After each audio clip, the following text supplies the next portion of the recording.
उधर राजस्थान विधानसभा में अपनी ही सरकार पर सवाल उठाने वाले मंत्री राजेंद्र सिंह गुड़ा को बर्खास्त कर दिया गया। उन्होंने सदन में मणिपुर मामले को लेकर बयान देते हुए अशोक गहलोत सरकार पर सवाल खड़े किए थे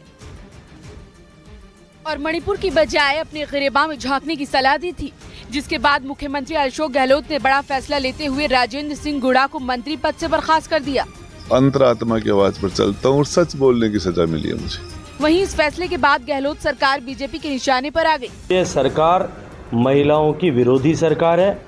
महिलाओं के सम्मान की रक्षा की बात करने वाली आवाज को दबाने और कुचलने का काम कर। असल में राजेंद्र सिंह गुड़ा साल 2018 में हुए चुनाव में बीएसपी के टिकट पर चुनाव जीते थे। बाद में वो कांग्रेस में शामिल हुए और अल्पमत वाली गहलोत सरकार को बचाने में अहम भूमिका निभाई थी। लेकिन विधानसभा में अपनी ही सरकार को घेरना राजेंद्र सिंह गुड़ा को भारी पड़ गया, क्योंकि उनके बयान के बाद अशोक गहलोत सरकार पर विपक्ष के नेताओं ने हमले शुरू कर दिए।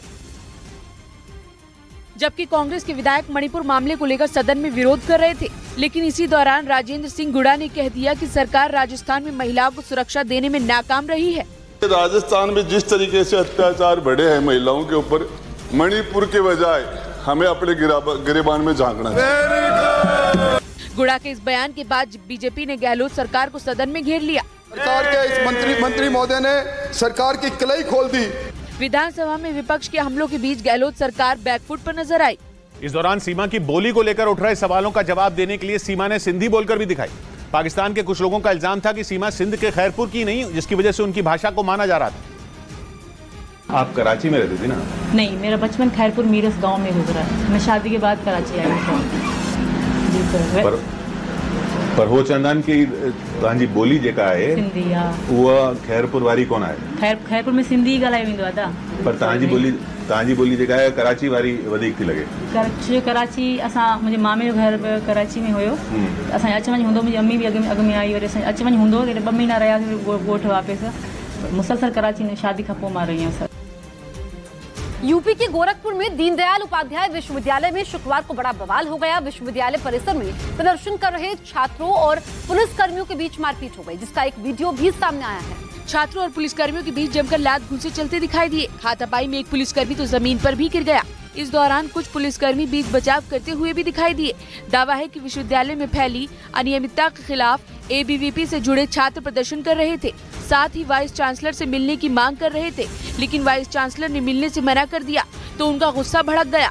इसके बाद नाराज छात्र वाइस चांसलर के चैम्बर में पहुंच गए। इस दौरान पुलिस अपनी सुरक्षा में वाइस चांसलर को बाहर निकाल रही थी, तभी छात्रों ने हमला बोल दिया। सूत्रों के मुताबिक खुफिया एजेंसियों ने सीमा हैदर पर भारत में दाखिल होने के लिए बॉर्डर पर तैनात जवानों को हनी ट्रैप में फंसाने का शक जताया।